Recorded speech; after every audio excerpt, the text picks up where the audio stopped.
One of the raging debates, although it's kind of quieted down now, is in Pauline studies, when Paul uses this phrase, Pistis Christou, faith and then Christou.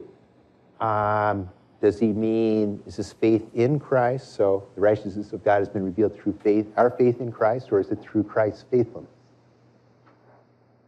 And more people, myself included, would say Paul is primarily talking about Jesus' faithfulness, the Messiah's faithfulness to God. Faithfulness to God's will to reveal God's love. The obedience, faithfulness of Jesus. Paul uses this language. That's what makes human beings thrive, when we are obedient to the ways of God. Obedience gets a bad rap because we think of it's oppressive. I want to be my own person. I want to set forth my own course. For Paul, he says, we've been set free, but we're freed to love and to serve.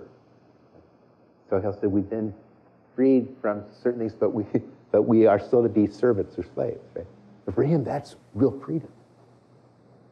The mark of a truly free person is somebody who can transcend him or herself and act for the good of others.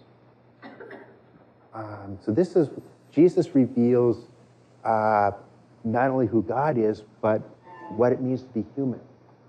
Because when we grow in this ability to love others, and so let me read the exhortations that come right before the Christ hymn. You'll kind of see where Paul's coming from here. So Philippians 2, 1-4. This is how I've often talked about. Paul says that there's any encouragement in Christ, any incentive of love, any participation in the Spirit, there's any splankna, compassion, that's my favorite Greek word, splankna, sympathy, complete my joy by being of the same mind, having the same love, being in full accord of one mind, do nothing from selfishness or conceit, but in humility count others as better than yourselves. Let each one of you look not only to his own interests, but also to the interests of others.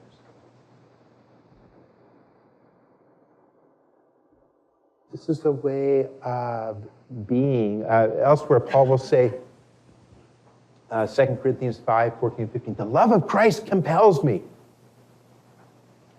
Suneko, it's not compel in the sense of, grabbing me by my shoulders and leading me where I don't want to go, but energizes me.